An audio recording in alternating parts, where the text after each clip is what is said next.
Hi guys, this is Radhika here again.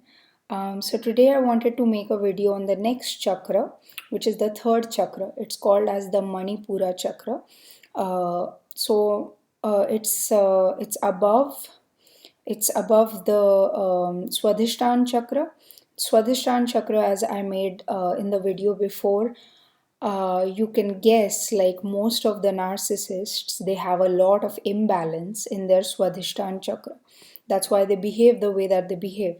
And that does not mean that they are like reptiles. It just means that they are operating that way because they haven't learned how to control or how to balance out the energies in their body, and they are living in that reptilian kind of a psychology. And the next one above that is the Manipur chakra. So the Manipur chakra is, or the solar plexus chakra, is just behind your navel. And so chakra is like, it's a metaphysical entity, but it is the entity that kind of regulates the flow of energy in your body, or chi or pran. And basically this is the energy behind your thoughts, behind your actions, behind your intentions, behind the feelings that you have. And we as human beings, or even as living beings, even animals and plants, are always in this exchange of energy from the universe to the universe, from the universe to the universe, and within ourselves. So we have to process this emotion within ourselves, and we can give out positivity or we can give out negativity, which is to say, we can give out the emotions which are in the lower chakras, which is like the emotions that I discussed in Swadhisthana, which were like non-empathy, cruelty, or bashfulness, feeling that you are better than the others, competitiveness, you have to be the top dog, those kind of emotions. Or you can give out emotions which are from your Anahat chakra onwards, which are like wisdom, love, compassion, empathy. Okay, so all the emotions are there in our body. And since we are human beings, we have extreme potential. So we have potential for all the emotions. So you as a human being have the potential to be a narcissist, or you have the potential to be a non-narcissist, or someone who is not going to, who takes in the negative emotion of a narcissist, of envy, jealousy, competition, thinking I'm the best. But the way you process your pran, or the way you process your energy within your body, is so evolved, is so advanced, that you are transmuting, you are converting the hatred into, via the wisdom and via the pran that you have, into love and into empathy. And that is what you are giving out to the universe, because this is also energy that you give out. Whenever you say, whenever you are having a bad day, someone has said something bad to you, but you decide to not let it spread. You decide that even if someone else is rude to you in the office, you will still say, oh, okay, I'm sorry, I did it that way, instead of getting triggered by that and reacting in a bad way. So, we all are in control of our energy, and we have so many tools in which we can use our energy for good rather than for bad. Yeah, so that's just my so small intro. So let's get to the Manipur chakra. So the Manipur chakra is behind your navel. The element that it represents is fire. Okay, so Manipur chakra controls all the fiery emotions, like anything that gets you like boiling, or up and about to do something. Those are fiery emotions. The sense that it controls is eyesight. So I have really bad eyesight, which tells me that maybe I had a really weak Manipur chakra when I was a kid, because I've always had bad eyesight. Color that it represents is yellow, and the animal it represents is a ram. So let me just show you. So this is kind of the symbol of the Manipur chakra, and this is the ram. So basically, the first I mean, the second chakra, Swadhisthana, was reptilian. The Manipur chakra is for mammals, and as you know, reptiles they are in that space of competition. You know, they are cold-blooded animals, but mammals are warm-blooded animals. So mammals are like reptiles are very much they are dependent on the environment, on nature, on climate, so they will hide and hibernate when it's too cold. And mammals on the other hand can regulate their body temperature to a higher degree, so they have kind of conquered over nature. So this chakra does depend on this thing of conquering, you know, like it's the phase of mankind where man has already conquered over nature. They Man has a grasp over his surroundings, and man has learned how to survive in the world. Okay, so Manipur chakra has 10 vrittis, and in that symbol, you can see it like represented by the petals on the side of the chakra. So vritti is it's like a whirlpool, but if you want to understand, it's like the property. You know, like this chakra can manifest in this way, and the root energy for every chakra comes from the Muladhara chakra, because that is the base chakra. So the energy goes up. It might manifest in Swadhisthana. If it goes even up, it might manifest in Manipur. If it goes even up, it might manifest in the Anahat, and so on and so forth. If you are able to process your energy properly, you will reach the Sahasra chakra, which is like enlightenment. But I guess that's difficult, and I don't know how to get there. But yeah, this is what I understand, that this is how we process our energy.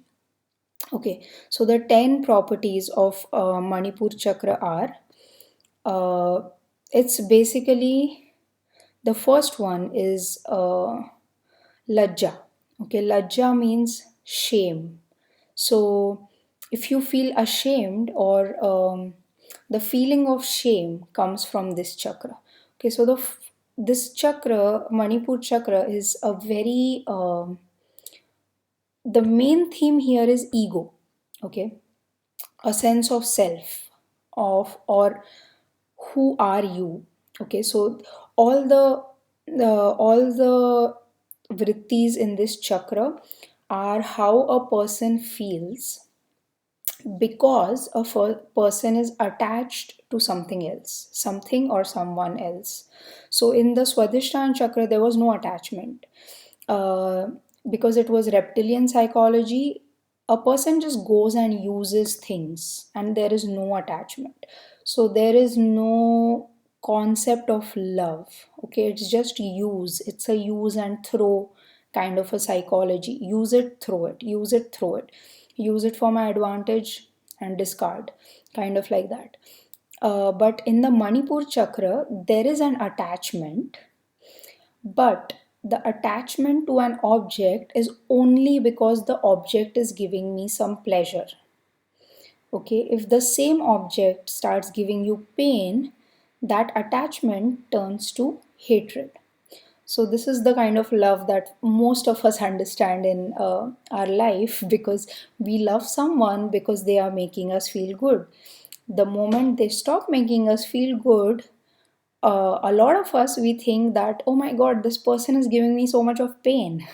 you know so I mean, I'm not saying we all are like that. Some of us have transcended that, and we feel like we should make this person understand what is happening.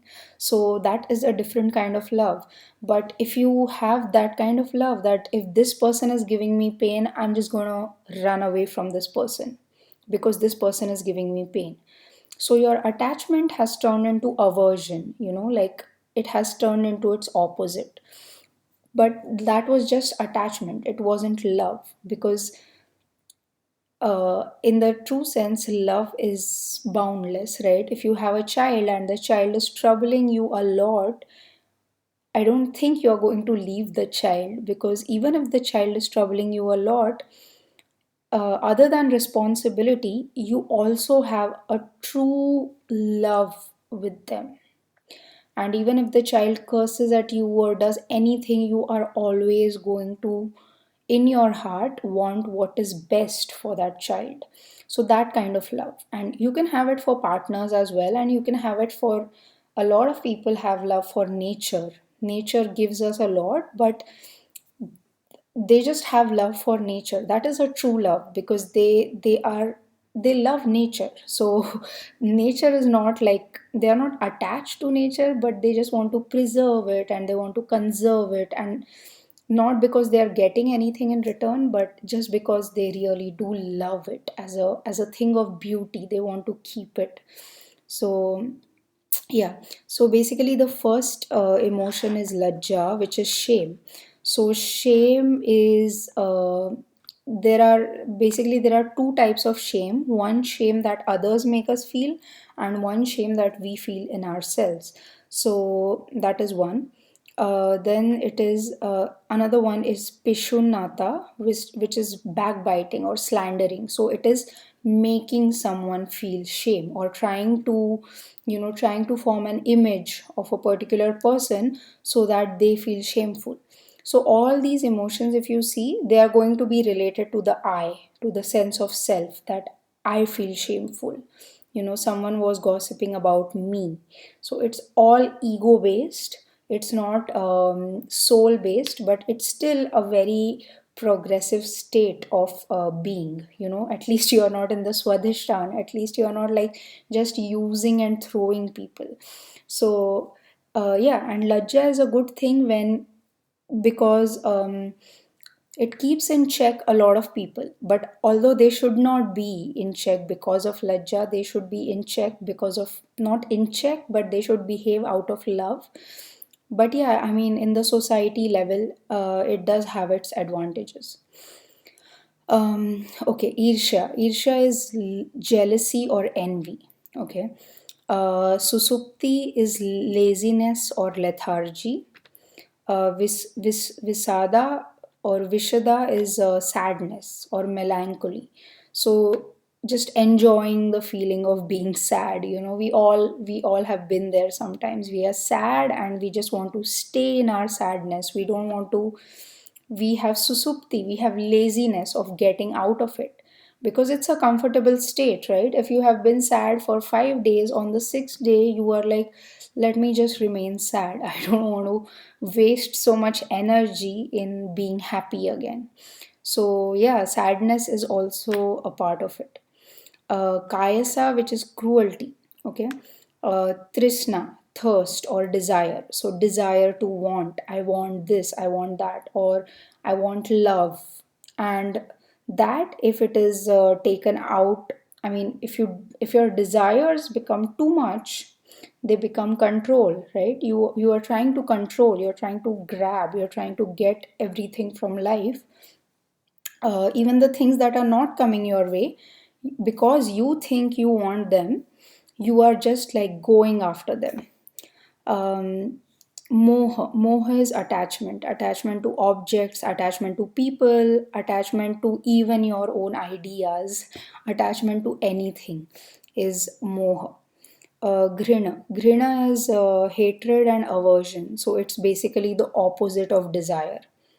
It's like you desire something, or desire is like a strong need, I want it. And aversion is a strong need to get away from something, like I cannot be with this person or this situation. And then the last one is fear, bhaya. Okay, so you fear things. You are not, uh, again, the same thing. You are not confident. Okay, so you are fearful of things. You can't flow. So the flow is always missing in all these things. You are always trying to control things, keep everything in control, and it's a stage of evolution, right? If people did not have fear, uh, a lot of bad things will happen in this world, because there are people who don't operate properly. So if they don't have fear, they might do bad things. And even in the cycle of evolution, if animals did not have fear, they would get eaten up. And so a certain amount of fear is always good. It is your animal instinct of fight and flight. If you did not fear a fire, you would just simply walk into a fire and kill yourself. So you need some kind of fear to safeguard your body. But all of these feelings are good when they are balanced. Like shame is also, I mean, it's good at a certain level of existence. It is not good if you are a person who operates from your heart. You need not have shame, because just by the fact that you are operating out of your anahat chakra, you are not going to even go near anything that has shame. Or because you are operating so much out of your soul, whatever you do is not going to be shameful. But there are some people who operate out of lower chakras. They want to like um, harm other people, or they have some sadistic tendencies and all that, all those things. So for those people, it is little important to put fear in their mind, um, the right amount of fear, because only then they can balance that chakra and they can move to the anahat chakra. But if you are pure, and if you are not in those energies, then you need not have shame. So it's a very difficult thing to explain where who is. You just have to figure it out yourself and kind of go with it. So yeah, these are the 10 vrittis of the anahat, sorry, of the Manipura chakra. And how I relate this to narcissism is this: all of these 10 vrittis, the narcissist will make you feel. The narcissist might make you feel shame. They might do backbiting. They might feel envy and jealousy of you. So maybe you are good at something and the narcissist cannot stand it, because the narcissist is operating from the swadhisthana chakra. And in the swadhisthana chakra, if someone is better than you, that is just not acceptable. It is not acceptable. You cannot coexist with someone who is good at something that you are not good at, or it's just complete competition all the time. So yeah, so jealousy, envy is something that the narcissist is going to feel because of the things that you are doing. So you might be doing something good for the narcissist. You might be cooking some good food, you might be keeping your house clean, you might be gifting them something.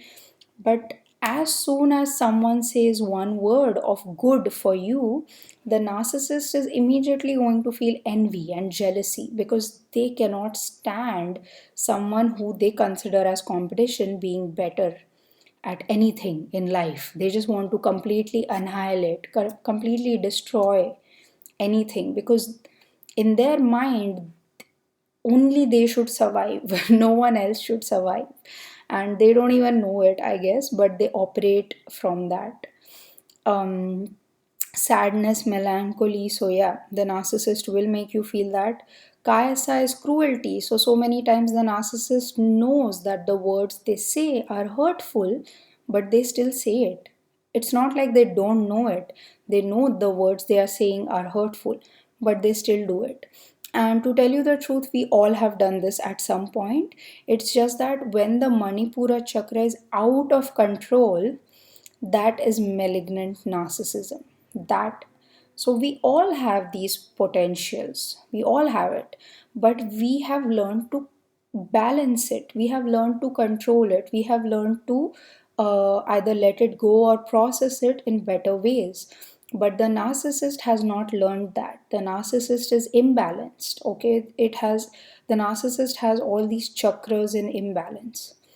Okay, so the next is Trishna, which is thirst or desire, which is also good, because if we didn't have thirst or desire, we wouldn't study, we wouldn't learn, we wouldn't do anything basically. So in some quantities, desire is good. It forms It helps us get educated, it helps us learn things, it helps us earn a living, it helps us get a family and things like that. Keeps us going. But if it is too much, then you will always be unhappy, because you will never be satisfied in life. So it has to be balanced. Then moha, so attraction to objects. So narcissists, they're attracted to their looks or their image, or the power that they hold over people, or their place in society, their place in the family, their words, how much importance is given to their words. They just want to command people, and they want people to like do it, snap of the fingers, just do it, just do it, don't ask me questions. So they are attached to that kind of power, that feeling of greatness. They have that attachment. Grina is again hatred, aversion. So if you don't do something that the narcissist likes, they're going to hate you, they're going to be averse to you. And bhaya is fear. So the narcissist will always have fear that someone is going to come and take away their position, because they are too attached, they're so attached to something that they have, that they always live in fear. They cannot live in the moment, they cannot enjoy things. They are always fearful that what I am so attached to will be taken away from me. So yeah, this was my analysis of Manipura Chakra and the narcissist. And um, your comments are welcome. If you think this makes sense, then please do comment. And I will be continuing on my series of the chakras. And I will also link the original video that I saw over here. And I wish you all a lot of love and a lot of light. Thanks. Bye.